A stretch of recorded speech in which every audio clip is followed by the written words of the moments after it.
Try It Like It Created, and today I am working with making some ATC cards. Those are artist trading cards, and I want to share with you an inking technique that I use with distressed oxide. So what I have here is iced spruce, vintage Photoshop.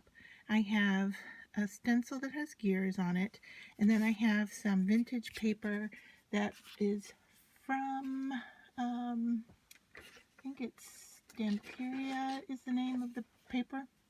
And so what I'm going to do is I am going to use the stencil here, and I'm going to start with the iced spruce. And so I'm going to load up my brush, and I'm going to start pretty heavy on the side here. I mean, I really want some dark coverage, and then I'm going to blend a little bit lighter towards the center. And just let me lift this up so you can see what I'm talking about here. All right, now I have some ink on my stencil already, and so I'm just going to add a little bit more up here in a lighter amount, and maybe down in this area with a lighter amount. And now here is the technique I use with a baby wipe. I am going to go into these areas here and kind of rub a little aggressively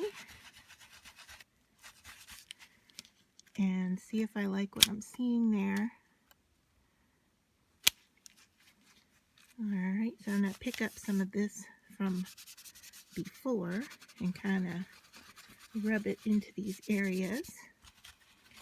And this works really well with browns as well as blues, but what you get is more of a like tie-dye effect. So I'm going to use now some of the vintage photo and go over these areas just a little bit on the edges here.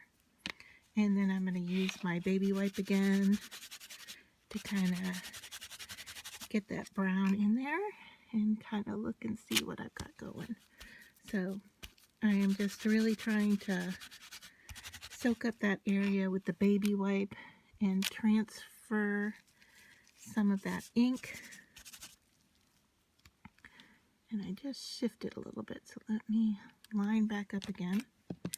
Go in right in here with some brown and try to add that on top of the blue. And let's see how we go. Okay, so there. Let me bring this up close so you can see what I'm talking about. Can you see kind of the tie-dye effect here? And you can tell the paper is wet because it's warping. So that is the first thing I want to do. And then what I'm going to do is add this image on top of my card. But to give it that kind of vintage look to it, I need to kind of go around the edges. So I'm going to use my vintage photo ink and my brush. I am not touching it into the ink right now. I'm just using what was there and kind of going over the edge here just to darken it up a little bit.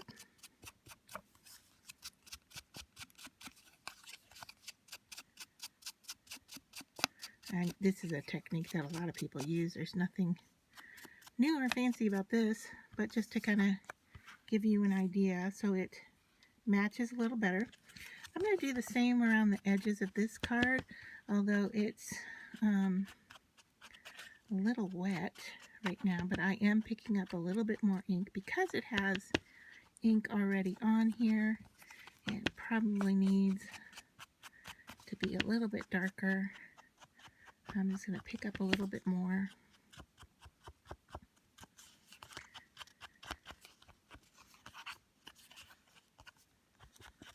Go around the edges here. All right, and because this is really damp, I'm going to use a heat tool on it to dry it, and I'll be right back after that because it's going to be a little noisy. Okay, so now this is dry, and I just want to show you the difference because this just kind of looks like I didn't do anything to it, but I'm going to show you that the original paper looked like this, and there it is with all the distressed ink on it, and the kind of watercolory tie-dye technique. So now I've browned the edges with the vintage photo, and now I want to take this little image and put it right here, and you can see that I've picked up some of the coordinating colors here. So I want to lift that up off the surface a little bit. So I am going to use foam tape on the back here just to get that to lift up. And I'm going to use 3 pieces here.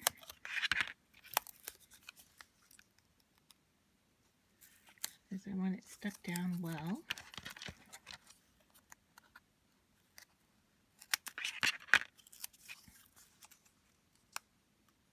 Go close to the edge here on the 3rd piece.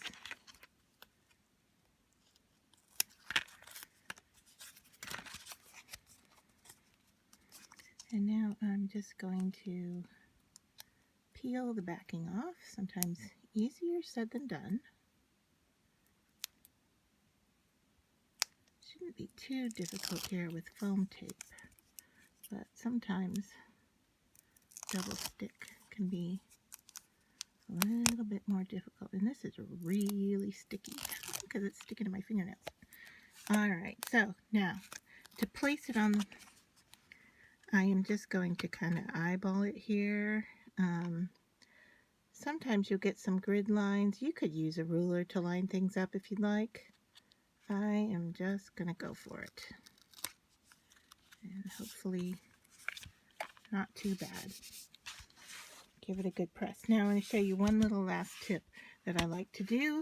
And you may not even realize it's happening, but I'm going to use any kind of black ink. This is kind of a blue-black ink, but especially for the steampunk kind of look, I like to go over the edge, and I even can hit an area a little bit thicker than other areas. If you can see this, it's kind of shiny. See this right here?